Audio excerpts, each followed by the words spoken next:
Some stories in music are about fame, others are about fortune, but a rare few are about resilience, and Juvenile's story belongs to that sacred category. From the gritty streets of New Orleans to hip-hop stardom, his life has been a testament to hustle, heart, and unimaginable heartache. In 2025, we revisit the places he once called home, the fortune he built, and the cars he once cruised. While honoring the memory of a tragic personal loss no parent should ever endure. Juvenile carved out a legacy as one of Southern hip-hop's defining voices. Long before viral dance challenges and streaming charts dictated hits, he was shaping the sound of an entire region. Emerging from the streets of the Crescent City, Juvenile signed with the then up-and-coming Cash Money Records and dropped his debut album, Being Myself, in 1995. But it was 3 years later, with the release of 400 Degrees, that he truly left his mark on the culture. That album not only went multi-platinum, it birthed the anthemic Back That Ass Up, a track so iconic it still fills dance floors and sparks nostalgia decades later. Juvenile's raw delivery, heavy New Orleans drawl, and unfiltered tales of street life became the DNA of the city's bounce-driven hip-hop scene. Through the early 2000s, he followed up with hits like Tha G Code and Project English, reinforcing his reputation as a storyteller who could balance club anthems with hood realism. His 2004 single Slow Motion made history by claiming the #1 spot on the Billboard Hot 100, a rare feat at the time for a Southern rapper. Though his relationship with Cash Money Records saw its share of turbulence with multiple departures and reconciliations, Juvenile's influence never wavered. Even as new generations of artists emerged, his name remained synonymous with the roots of New Orleans hip-hop. He kept collaborating, performing, and dropping music well into the 2010s, earning his place as a respected elder statesman in the game. With a net worth of $500,000, Juvenile's wealth might not rival some of his industry peers, but his cultural currency is undeniable. A pioneer whose sound still echoes through today's rap landscape. Born on March 26, 1975, in the culturally rich city of New Orleans, Louisiana, Juvenile's life was shaped by the unique rhythms and flavors of his hometown. He was raised in the Magnolia Projects, a neighborhood known for its challenges and its tight-knit community. It was here, amidst the bustling streets and the everyday struggles, that Juvenile's interest in music first began to take root. The Magnolia Projects, with their gritty reality and vibrant energy, served as the backdrop for Juvenile's early musical explorations.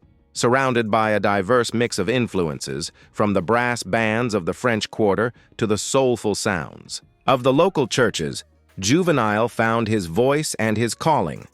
The projects became his canvas, a place where he could express his experiences, his dreams, and his aspirations through the power of music.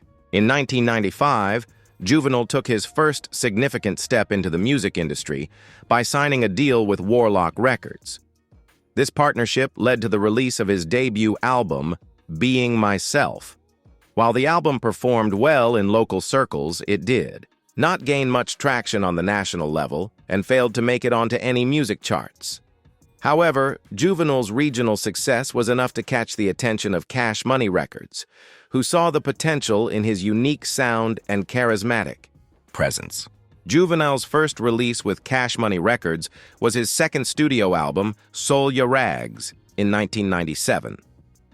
This album marked a turning point in his career, as it not only resonated with local audiences, but also managed to chart on the Billboard Hot R&B Hip-Hop Songs chart.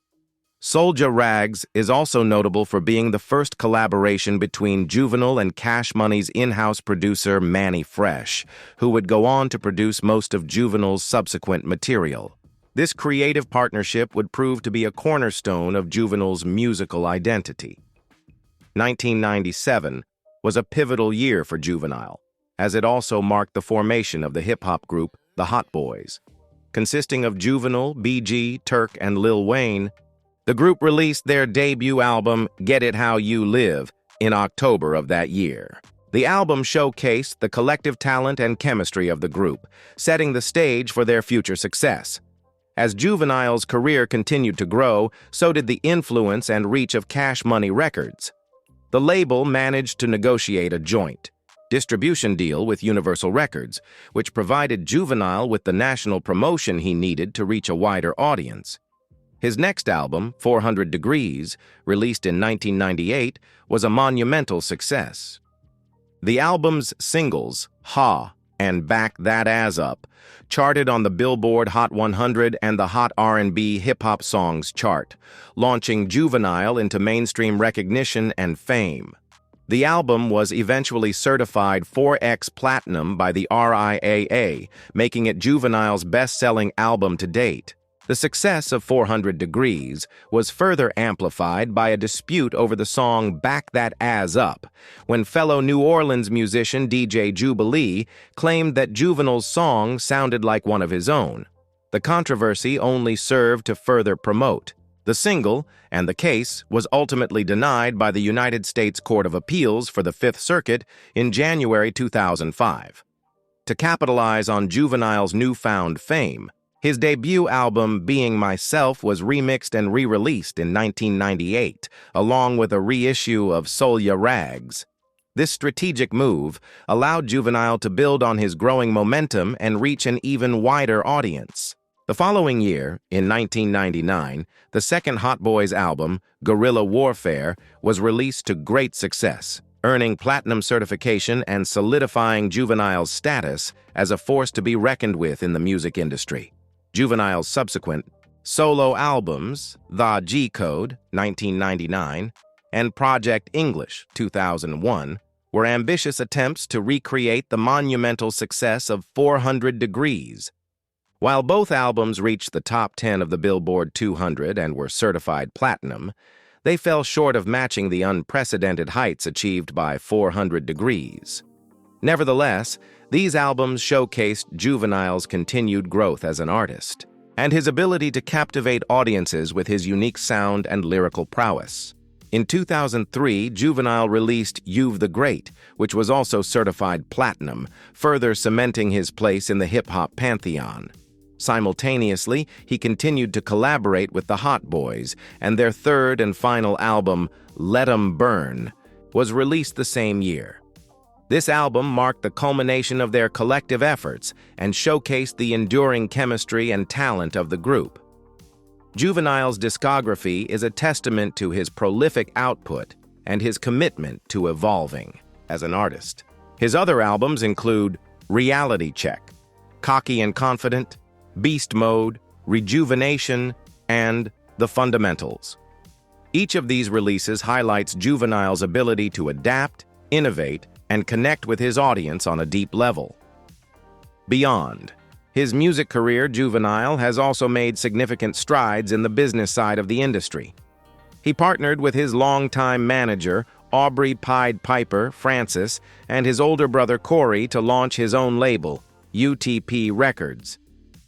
This venture allowed Juvenile to support and nurture emerging talent, providing a platform for the next generation of artists to shine. In the heart of New Orleans, where the air hums with the sounds of jazz and history clings to every corner, rapper Juvenile quietly holds on to his roots, continuing to live in the very city that molded his sound, his hustle, and his unmistakable Southern swagger. While he's always preferred to keep his personal life tucked out of the spotlight, bits and pieces have surfaced about the home he currently calls his refuge, a charming, unassuming residence that perfectly balances understated elegance with classic New Orleans comfort. Tucked away in a peaceful neighborhood where the trees lean over quiet streets and the scent of magnolia drifts through the air, the property spans just under 3,000 square feet. At first glance, the single-story exterior is modest, blending seamlessly into its surroundings.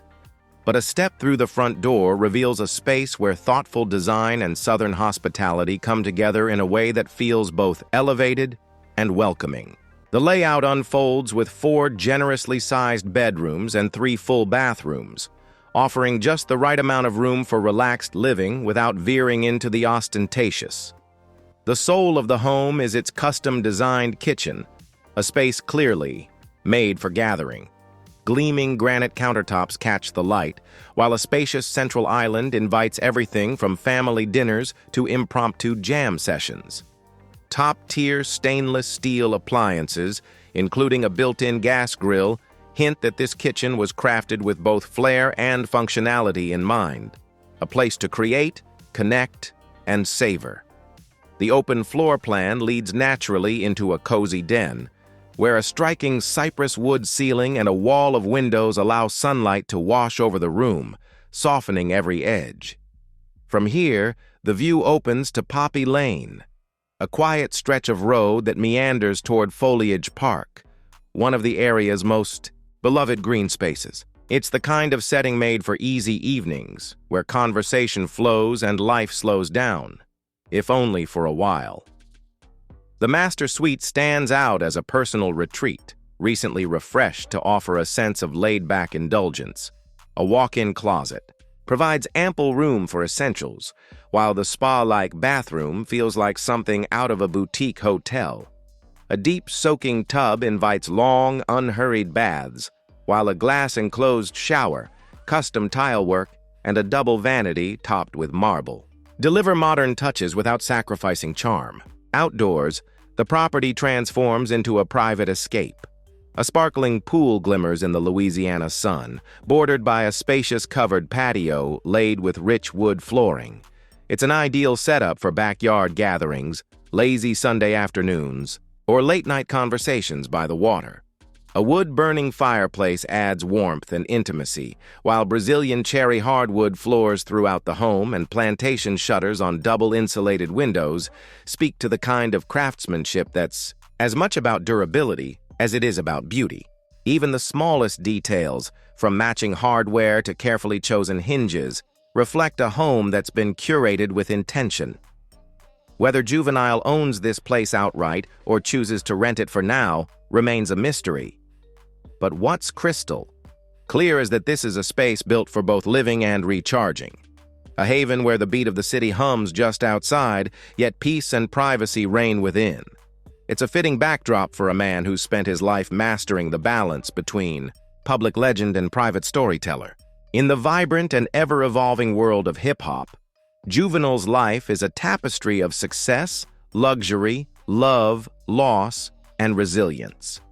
His journey from the streets of New Orleans to the heights of musical stardom is marked by a unique style, an appreciation for high-end vehicles, and a personal life that tells a story of enduring love and unimaginable tragedy. Juvenile's car collection is a reflection of his success and personality, featuring powerful and luxurious vehicles that symbolize his rise to fame. One car that stands out is the Mercedes-Benz SLR McLaren, an iconic ride that was prominently featured on the cover of his breakthrough 1998 album, 400 Degrees. This album is set for a deluxe reissue in 2024, bringing renewed attention to both his music and the luxury car that has become synonymous with his image. The SLR McLaren is no ordinary car. It boasts a hand-built 5.5L V8 engine made from aluminum alloy, weighing in at 511 lbs. Designed with 3 valves per cylinder and turbocharged for maximum output, the car combines speed with sophistication. The interior is a sleek masterpiece, crafted from leather, carbon fiber, and refined plastics. When the supercharger whine and deep exhaust growl kick in, drivers are reminded that this machine is built for more than just looks. It's a symbol of power and prestige. Juvenile's longest-standing relationship is with his wife, Shadonna Jones, whom he married on September 4, 2004, after a year of dating. Shadonna, a businesswoman with a low-key presence, runs Hearsay LLC, a clothing store in Los Angeles, and has a background in nursing. Together, they have raised 3 children, their son Demetrius Gray, who goes by Young Juva and was born around 2003, and daughters Galani, born around 2002, and Kiyomi, born around 2004. The couple's bond, now spanning 2 decades, has been a steady anchor for Juvenile, though they have largely kept their family life out of the spotlight. Before Shadana, Juvenile shared a significant chapter of his life with Joy Delliston, his partner from 1989 to 2003. Their relationship produced 2 children, a son, Anthony, and a daughter, Jelani, named similarly to his later daughter with Shadana. However, Delliston's life ended in unimaginable tragedy. In 2008, a drive-by shooting at her home in Lawrenceville, Georgia, claimed the lives of Delliston, her daughter Mia from another relationship, and 4-year-old Jelani. The shooter was Anthony Tyrone Terrell Jr., Delliston's 17-year-old son and Juvenile's stepson. Terrell Jr. pleaded guilty and received 2 consecutive life sentences. The tragedy sent shockwaves through Juvenile's world, leaving him grappling with grief and disbelief. He made the difficult decision not to attend the funeral, fearing his presence would turn the solemn occasion into a media circus. This decision, though controversial, reflected his desire to mourn privately and respect the sanctity of the funeral proceedings. Juvenile is also a father to another son from a previous relationship with Dion Williams, adding to the intricate web of his family life. Despite the challenges, he has remained a committed father, though he rarely discusses his children publicly, letting his actions speak louder than words. Beyond his personal life, Juvenile has occasionally dipped into the public arena in unexpected ways. In 2020, he made headlines during the U.S. presidential election cycle by endorsing Tom Steyer, a Democratic candidate. A viral video captured the rapper dancing with Steyer to his iconic hit, "Back That Ass Up," ahead of the South Carolina Democratic primary, blending Juvenile's cultural influence with a light-hearted political moment. The clip, widely shared online, reminded fans of his enduring charisma and ability to connect across contexts. However, Juvenile's public persona has not been without controversy. In 2016, he voiced doubts about the Black Lives Matter movement, questioning its true impact and suggesting that it focused more on generating publicity than solving deeper issues. He argued that topics like black-on-black crime needed greater attention, comments that drew sharp criticism from activists who felt he was dismissing the movement's mission. Still, some supporters defended his right to express skepticism, interpreting his remarks as a push for broader, more inclusive conversations around systemic problems. Juvenile has also weighed in on police brutality, speaking from personal experience about what he sees as unfair targeting of black men by law enforcement. At the same time, he acknowledged that not all officers are abusive, saying some are just doing their jobs. This nuanced stance led to backlash from those who believed he was minimizing the issue of systemic racism, while others praised him for offering a more balanced perspective. Earlier in his career, during a radio interview in the early 2000s, Juvenile made comments about the LGBTQ+ community that many found insensitive. Although he later clarified that he did not intend to offend, the remarks alienated a portion of his fan base. While some chalked it up to the cultural attitudes of that era, others saw it as a reflection of deeper gaps in understanding. Juvenile's legal troubles have often overshadowed his career. In the summer of 2002, he was arrested for assault after a physical altercation with his barber, who was accused of pirating the rapper's music. Just months later, in January 2003, Juvenile faced another arrest in his hometown of New Orleans for drug-related offenses. The following month, he was back in court for a separate issue, a 2001 brawl outside a Miami nightclub. For that earlier fight, a judge sentenced Juvenile to 75 hours of community service, a relatively light penalty, but a clear warning to stay out of trouble.